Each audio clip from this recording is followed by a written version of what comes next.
Most people try to escape pain, numb it, hide it, or deny it. But what if pain isn't your enemy? What if it's the doorway to your deepest power? Real transformation never comes from comfort. It comes from confronting what hurts, facing what you fear, and leaning into the emotions you've buried. Your pain carries messages, wisdom and strength that your comfort never could. It's not there to break you, it's there to wake you.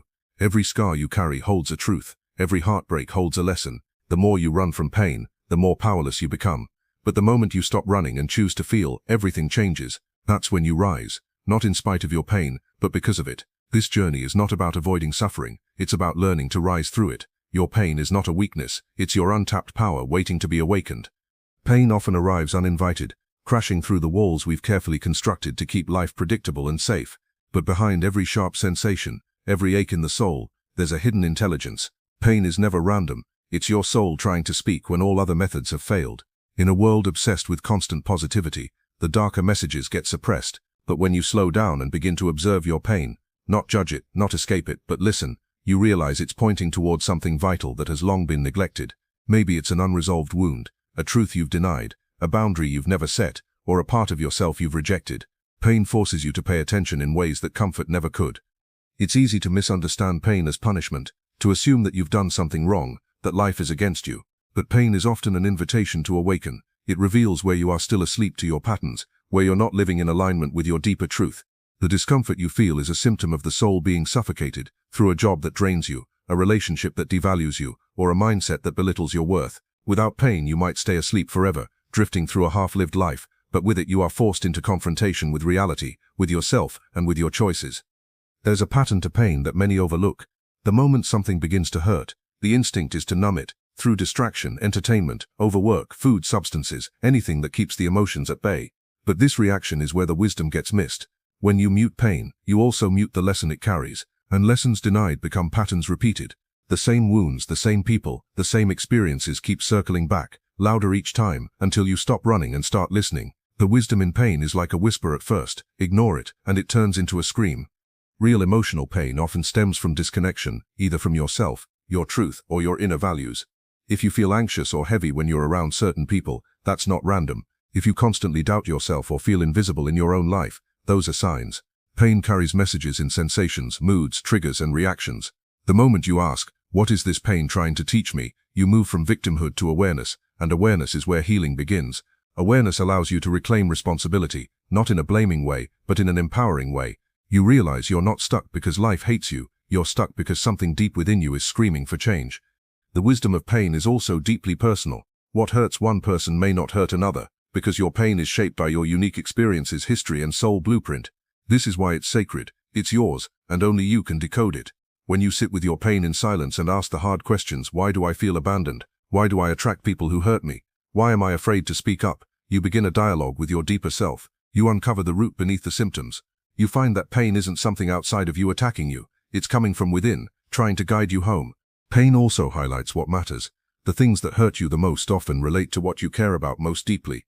If betrayal crushes you, maybe it's because loyalty and trust are core values of your soul. If rejection wounds you, perhaps it's a call to validate yourself instead of seeking it externally. Pain strips away the illusions and shows you where your heart is. And if you're willing to feel it instead of fighting it, you discover what's truly important and where you've been betraying yourself by staying silent, small, or safe.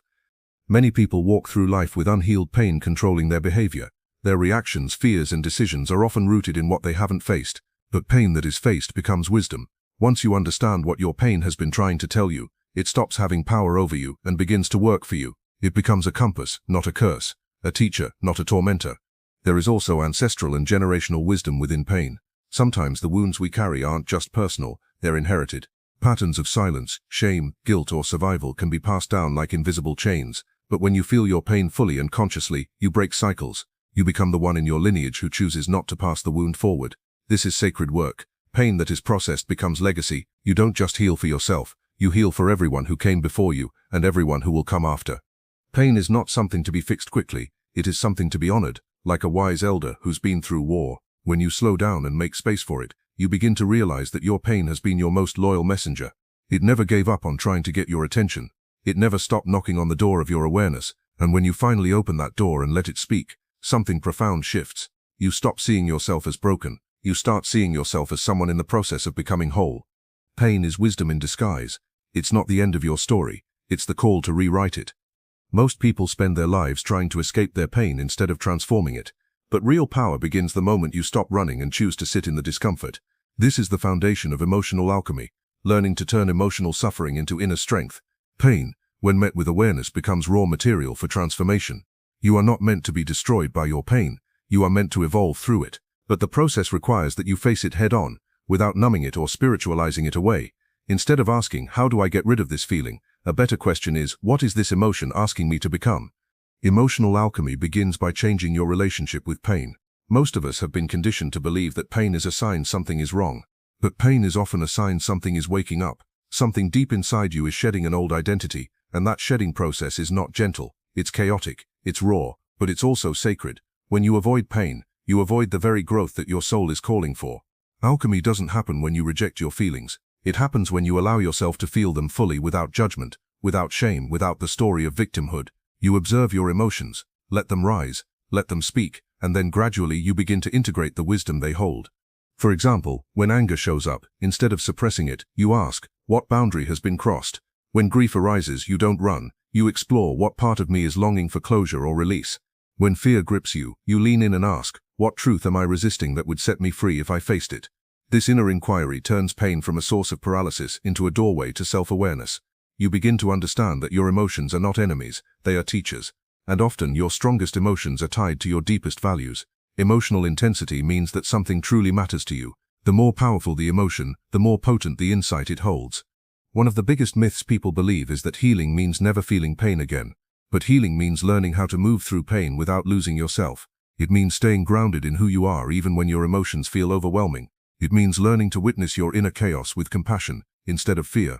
Emotional alchemy doesn't remove pain, it transforms your response to it. It makes you stronger, more conscious, more resilient. You no longer react from your wounds. You respond from your awareness. This shift changes everything, not just how you feel, but how you live, love, and lead. It's also important to understand that your pain doesn't just carry emotional weight, it carries energy. And energy needs movement. When you hold on to pain without expressing it, it stagnates in the body. It shows up as tension, anxiety, fatigue, or even illness. That's why emotional alchemy often involves moving the body, not just the mind. Breathwork, movement, sound, tears, or simply being present with your sensations. These are all part of the transmutation process. The body remembers what the mind forgets, and sometimes your pain isn't asking to be analyzed, it's asking to be released. The transformation of pain into power doesn't happen overnight, it's a lifelong practice. There will be times when you fall back into old patterns, where avoidance feels safer than presence, but every time you choose to face yourself, every time you sit with the uncomfortable truth, breathe through the tears or journal through the chaos, you reclaim more of your inner power. You stop outsourcing your worth to people who can't see you. You stop abandoning yourself to be accepted by others. You begin to trust your inner voice more than the external noise, and in that space of trust, power is born. There is nothing passive about emotional alchemy. It is one of the most courageous acts you can do, choosing to feel when it would be easier to numb, choosing to stay when it would be easier to run. Society rewards avoidance with temporary comfort, but avoidance never leads to liberation. Only presence does. And when you become deeply present with your inner world, you start to realize that pain is not a punishment, it's a portal. It doesn't block the path, it is the path. Through it, you shed the layers of who you thought you had to be, and emerge as who you truly are. Eventually something incredible happens. The very pain that once made you feel weak becomes the source of your strength. The heartbreak that shattered you becomes the foundation for your compassion. The betrayal that crushed you sharpens your discernment. The fear that held you back teaches you to trust yourself.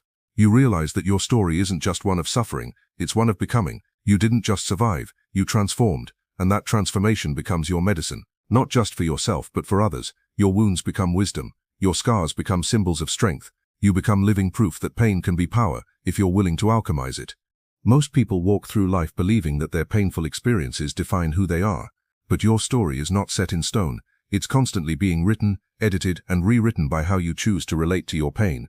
Rewriting your inner narrative doesn't mean pretending that your trauma didn't happen. It means shifting the meaning you've given to it. Pain may have entered your life without your choice, but how you interpret that pain, what you do with it, and who you become because of it, that part is entirely yours to shape, and that's where your true power lies. Many of us carry subconscious scripts internalized early in life that say, I'm not good enough, I'm broken, or I'll always be abandoned. These narratives didn't come from nowhere. They were born from experiences, emotional wounds, neglect, rejection, humiliation, that you didn't have the tools to process at the time. so your mind created a story to make sense of it. The problem is, most people never go back to update that story. They live inside the old narrative, repeating the same emotional patterns over and over. But just because a story feels familiar doesn't mean it's true. The question is, are you living from your past, or writing from your power? To rewrite your inner narrative, you have to first become aware of it. This requires deep introspection, listening to your inner dialogue, noticing the beliefs that run beneath your decisions, and catching the moments when you shrink yourself to fit into the limitations of your old story. You may hear thoughts like, "I always mess things up," or "people always leave me." Instead of accepting these statements as facts, you begin to challenge them. Who told you this? When did you start believing this? What if the opposite were true? These questions open a crack in the mental prison that's kept you small. But awareness alone is not enough. You must choose to reframe the meaning of your pain. For example, instead of seeing a childhood filled with neglect as proof that you're unlovable, you can begin to see it as the very soil in which your compassion, sensitivity, and emotional depth were born. Instead of viewing heartbreak as a sign you're cursed in love, you can reframe it as the crucible where you learned your boundaries, your worth, and your capacity to rise. Rewriting the story doesn't erase the pain, it repurposes it, it turns it into fuel, it gives it direction. You move from being a victim of life to an author of it. This process isn't just mental, it's emotional and somatic. Your body holds on to unprocessed experiences, and your nervous system reacts based on the script it remembers. So rewriting the narrative also means learning to regulate your body, creating safety within so your mind can explore new possibilities. It means offering your inner child the love and validation they never received. It means speaking to yourself not with judgment, but with the compassion you needed all along. Over time, this consistent rewriting forms a new emotional reality, one where you are not broken but whole, not powerless but sovereign. What makes this transformation so powerful is that it doesn't depend on external change. You don't need your past to be different. You don't need others to apologize or make it right. You simply reclaim the pen and stop letting pain narrate the rest of your story. Your worth is no longer contingent on who did or didn't love you. Your identity is no longer shaped by your darkest chapters. You recognize that even in your most painful moments you are becoming someone stronger, wiser, more awake, and that realization begins to rewrite your sense of self at the core. As you build this new narrative, you begin to make different choices. You no longer tolerate relationships that mirror your trauma. You stop seeking validation from people who can't see your value. You stop chasing love in places that only offer you rejection. Instead, you align your actions with the new story, one where you are deserving, resilient, and deeply enough as you are. And with every small decision that reflects this truth, your outer world starts to shift to match your inner transformation. One of the most beautiful aspects of rewriting your story is that it doesn't just heal you, it liberates others. When people see you living from a place of self-honoring instead of self-abandonment, they're inspired to question their own stories. Your growth becomes a mirror. Your courage becomes contagious. The pain that once isolated you becomes the thread that connects you to others. And your story, once filled with sorrow, becomes a story of hope, not just for you, but for anyone still stuck in the lie that they are defined by what hurt them. The truth is, you are the only one who can give your pain a new meaning. No one else can do it for you. But once you do, everything changes. You no longer wait for the world to save you. You realize you've had the power all along. Your identity becomes anchored not in the wounds you carry, but in the wisdom they've given you. And as this new story takes root, you no longer fear your past.